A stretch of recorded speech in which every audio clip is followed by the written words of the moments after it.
I'm pretty sure she didn't crack under the pressure of playing in front of big crowds. But, all right. Brittney Griner is Mm. taking a 2-game mental rest or recovery or whatever. She's cracking under the pressure. The Phoenix Mercury have been terrible this year. I think they're 16 and 18, 6 and 18.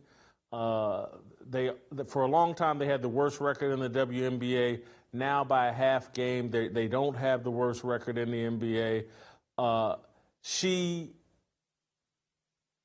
This mentality, this victim's mentality that the team took on, and they're so oppressed, and Brittney needs private flights, and we're victims, and not enough people are coming to the game, and people have to respect Brittney Griner, and Brittney Griner is now a spokesman for imprisoned people overseas. It's all too much. Trying to build Brittney Griner into this celebrity, important WNBA player is a joke. This woman is 6'8", looks like a dude, all tatted up. She's got emotional, mental issues, and that all go along. Just honest, 6'8" for a woman, that's a burden enough. Without them trying to pile all this other stuff on and have her be the face of the WNBA and the face of some movement. It doesn't surprise me that she's cracked, that the team has cracked, that the head coach had to be fired 9-10 games into the season. None of this surprised me. Brittney Griner is trying to do way too much, and she's failing. All right, I'm going to be honest. Alex Stein, this is all your fault. You did this, prime time Stein. But, okay, a couple things here. During this break, I have a feeling she's not going to vacation in Russia.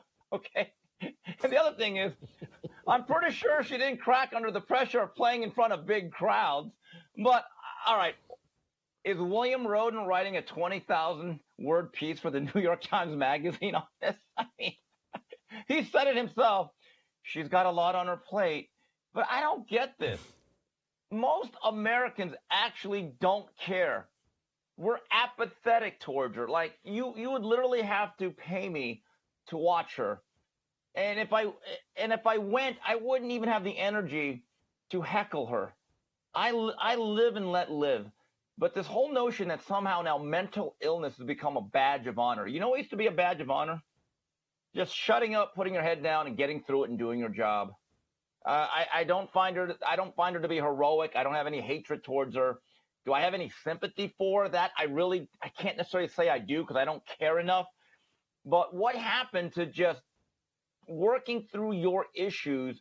Because guess what, Jason? Life, it's kind of tough. It's not always easy. But with that said, under her situation, with the money she's making, and money's not everything, but with her, whatever celebrity she has, and the pay that she receives, which is still well above the American average, she's still living a life better than 99% of most Americans and most people across the world. That's the reality.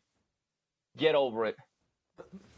The whole thing, though, Steve, is like when they design a role for you in society that you're not fit to play, I believe she legitimately has mental health issues because they forced her into a role she's not meant to play.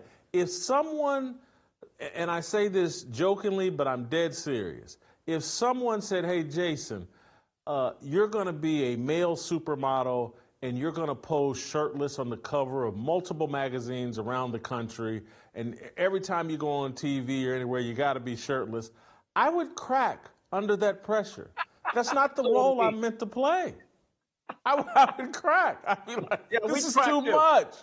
Yeah, we would crack too, Jason. Well, yes, admit it. Yeah. And so the same reaction that you have to me being on TV or on magazine cover shirtless, that's the same reaction we're having. Like, Brittney Griner's important? Since when? Who cares? Brittney Griner has something to say about what?